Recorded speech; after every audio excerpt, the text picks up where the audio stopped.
You see that right over there? Pretty cool, right? In this video, I'm going to be taking you guys right over there inside Masjid Al Aqsa to show you guys 10 things that most people don't know about Masjid Al Aqsa. Number 1. The first thing that most people don't know about Masjid Al Aqsa is that Masjid Al Aqsa is not just one structure or one building, but it's an entire complex and it's huge. The size of the entire complex is around 144,000 square meters, and inside you'll find over 200 historical structures. So whether it's the Qibli Masjid, the Dome of the Rock, or even one of the many fountains, these are all within the Masjid Al Aqsa complex. Number 2.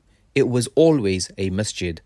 Whilst it may be referred to as a temple by many, in the end of the day, it has always been a masjid according to Islam. Whether that was at the time of Adam alayhi salam, Ibrahim alayhi salam, Sulaiman alayhi salam, or even Isa alayhi salam, Masjid Al Aqsa has always been referred to as a masjid according to Islam. Number 3. The Qibli Masjid, which many of us have seen online many times, was actually double its size. However, over 1,000 years ago, there was an earthquake causing major damage to the entire structure, which resulted in the building ending up half its original size. This is why you'll notice the foundation of the column sitting outside the current structure of the Qibli Masjid. So one really interesting thing about the Qibli Masjid, this is the Qibli Masjid as we know it today.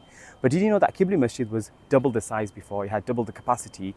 And what's really interesting is when you come here, you can actually see the foundations of the columns that used to hold up the other part of the Qibli Masjid. And then right at the end over there, you can actually see the actual columns as well, and some over there as well. So it's really interesting that the Qibli Masjid that we see today, whilst it is huge, it used to actually be double its size, but after an earthquake, it was ruined and they had to kind of remove the building from this area. But the foundations are still standing here. So if you come here and you see these, now you know what they mean and what they stand here for. Number 4. Masjid Al Aqsa has its very own museum. Yep, you heard that right. This, in fact, right here is the first museum in all of Palestine, and it was opened around 100 years ago. We've now come to the Islamic Museum, which is located within the Aqsa complex, and it's an amazing place. It's the first museum that was opened in Masjid Al Aqsa. So let me take you guys inside and show you around. Inside, you'll find a huge brass crescent which was once crowning the Dome of the Rock, and you'll also find burnt remains of the great minbar of Masjid Al Aqsa, which was made by Nuruddin in 1168 and installed by Salahuddin al-Ayyubi in 1187. You'll also find 8th century panels from the ceiling of Masjid Al Aqsa, which is also in display in the Rockefeller Museum. Aside from that, the museum has a superb collection of Quran manuscripts from the 14th and 15th century, with some being a normal size and others being huge. Number 5. This right here is the library of Masjid Al Aqsa, which is technically outside the complex of Aqsa. Once upon a time though, this was an entry point for the Umayyads when they would come to Masjid Al Aqsa for Salah. Convenient in every way, this entry point made it possible for them to come directly from their palaces into the complex. So right at the top over there, you can actually still see the marks of the gates when they were pushed open, when they were made just to come in here into Masjid Al Aqsa from here all the way in and go all the way to the top.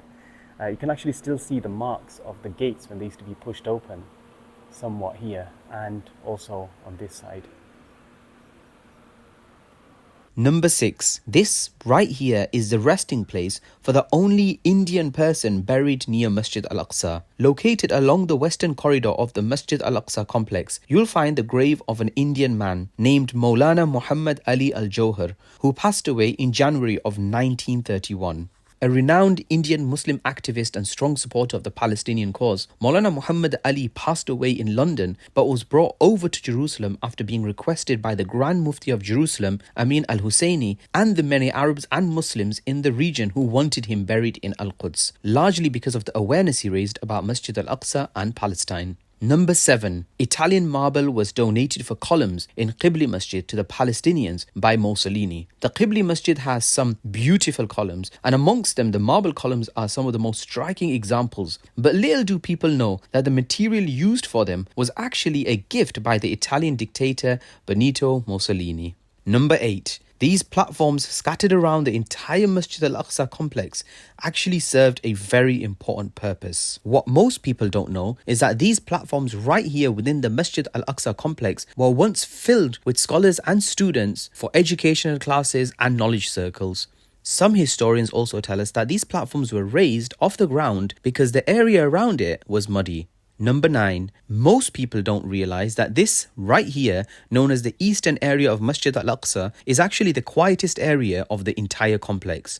This is really a part of Masjid Al Aqsa no one ever talks about. It's the one area of Al Aqsa which is the furthest from human activity, which actually makes it a nice place to come and relax and reflect, as there's only 2 things you'll find here: olive trees and cats. And number 10. If you head inside the Qibli Masjid and make your way all the way to the front, you will find one of the most beautiful mihrabs in the world. What most people don't know is that from all the things that Salahuddin al-Ayyubi installed and added within the Masjid Al-Aqsa complex, this is the only thing belonging to him that remains. What's more, the inscription at the top of the mihrab tells us that it was gifted by Salahuddin al-Ayyubi, and it also tells us his other name, which was Yusuf.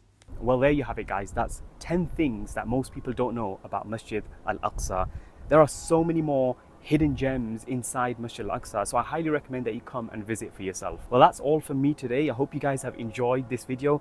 Please be sure to like and subscribe, and also share this video with other people so they too can learn about these things that most people don't know about Masjid Al Aqsa. For now, Assalamu alaikum from the blessed and sacred city of Jerusalem.